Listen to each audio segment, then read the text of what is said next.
Después de 6 años de enfrentamientos armados entre las distintas facciones revolucionarias, Venustiano Carranza consideraba urgente tomar medidas para resolver la crisis que existía en México. El relacionar a su ejército con el constitucionalismo demostró su intención de solucionar la inestabilidad, por lo menos la política. Por ello, promovió la elaboración de una nueva constitución adecuada a las modernas condiciones nacionales. Sin embargo, Carranza pretendía eliminar a los opositores a su proyecto, principalmente a Villa y a Zapata, a quienes veía con mucha desconfianza. ¿Quieres saber el desenlace de estos acontecimientos y cómo nació la nueva constitución? Para saber más, ve el video.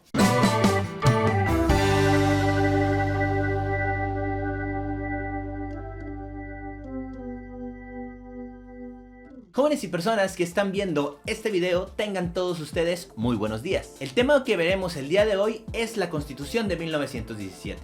El aprendizaje esperado nos pide que reflexiones sobre la pregunta ¿qué hacía de la Constitución de 1917 un código muy avanzado para su tiempo? Así que sin más, comenzamos. Jóvenes, la Revolución Mexicana.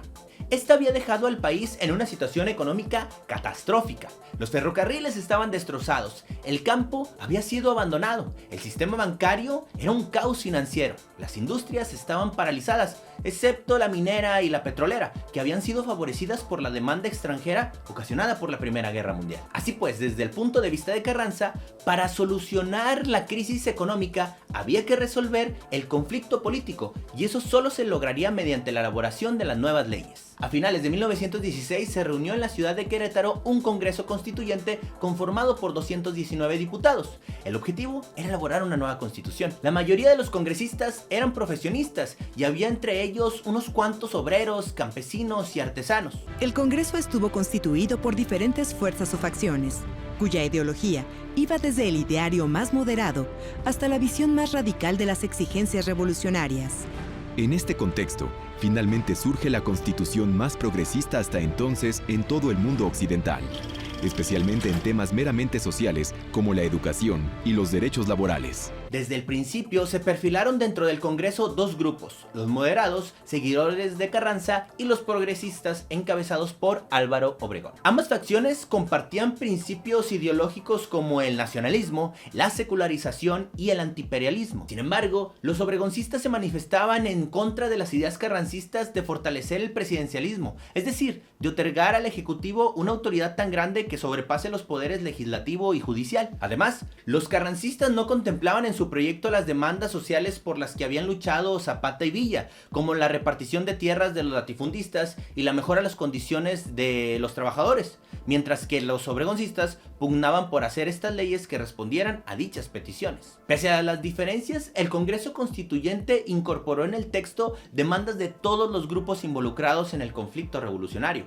por lo que la nueva Constitución resultó ser muy innovadora y avanzada respecto a las constituciones que existían de otras naciones. Esta Constitución fue la primera en incorporar garantías a los derechos sociales que no se consignaban en otras cartas magnas, como la de sus artículos número 3, 27 y 123. Además, imprimió un carácter claramente democrático al país, al menos en la ley. El artículo 3, referente a la educación, ocasionó uno de los debates en el Congreso Constituyente más acalorados, pues era un punto controvertido sobre todo con la Iglesia Católica. Sin embargo, se impuso la ideología liberal y quedó asentado que la educación primaria sería obligatoria y gratuita en las escuelas administradas por el gobierno, además de que todos los centros educativos del país, tanto públicos como privados, se sujetarían a los programas y a los estatutos del Estado. En cuanto al artículo 27 y 123, apuntaban a la nueva Constitución con un carácter nacionalista. En el artículo 27 se estableció que el suelo y el subsuelo del territorio nacional son propiedad de la nación. Además, suprimió los latifundios. En él se concretó jurídicamente la definición del nacionalismo revolucionario,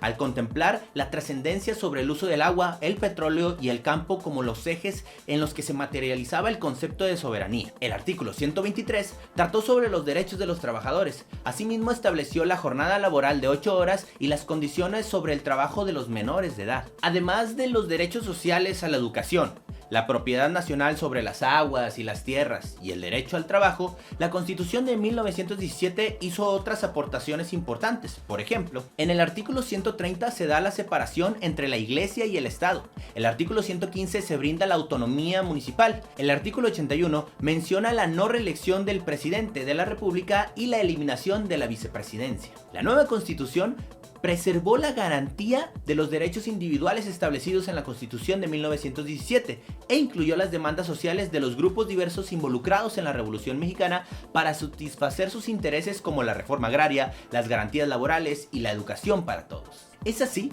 como la Constitución Política de los Estados Unidos Mexicanos se promulgó el 5 de febrero de 1917. La Constitución de 1917 fue una de las más modernas al promulgarse, ya que por primera vez una suprema ley incluía derechos sociales. La Constitución mexicana, que fue creada en Querétaro y fue promulgada precisamente el 5 de febrero de 1917, es la primera constitución social en el mundo. ¿Qué significa esto? Que reconoció una serie de derechos que estaban destinados a proteger a las clases sociales, campesinos, trabajadores, una apuesta fuerte por la educación en el artículo 3, y este signo social de alguna manera vino a caracterizar al constitucionalismo del siglo XX.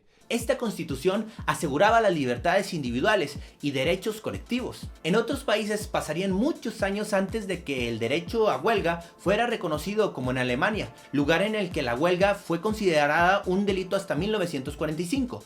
Francia en 1946 y Reino Unido en 1968. La reforma agraria que se hizo en la Constitución mexicana se replicó en Bolivia y en Guatemala en el 52, Ecuador en el 64 y en Perú en el año de 1969. Parecería que con la legalidad se ponía fin a más de 6 años de conflicto. Sin embargo, tardaría esto algunos años más en llegar. Creo yo que verdaderamente tenemos una constitución que plasma los ideales de la nación, que plasma lo que México quiere ser, pero que todavía tiene muy deficiente aplicación. Una cosa es lo que dice el papel, otra cosa es lo que pasa en la práctica. Sin embargo, tenemos que ir cerrando como país esa brecha, cerrando ese abismo, para que cada vez más nuestra realidad cotidiana responda a los mandatos de la Constitución. Antes de terminar, les dejo la actividad que realizaremos durante la semana. La actividad a realizar será un guión de video. Esta actividad tiene la finalidad de que, con base en lo visto, contestes las preguntas que te guíen a reflexionar sobre lo que la Constitución de 1917 fue y por qué fue un código tan avanzado para su tiempo. Y bueno, jóvenes, esto ha sido todo por el día de hoy. Nos vemos en un siguiente video. Bye bye.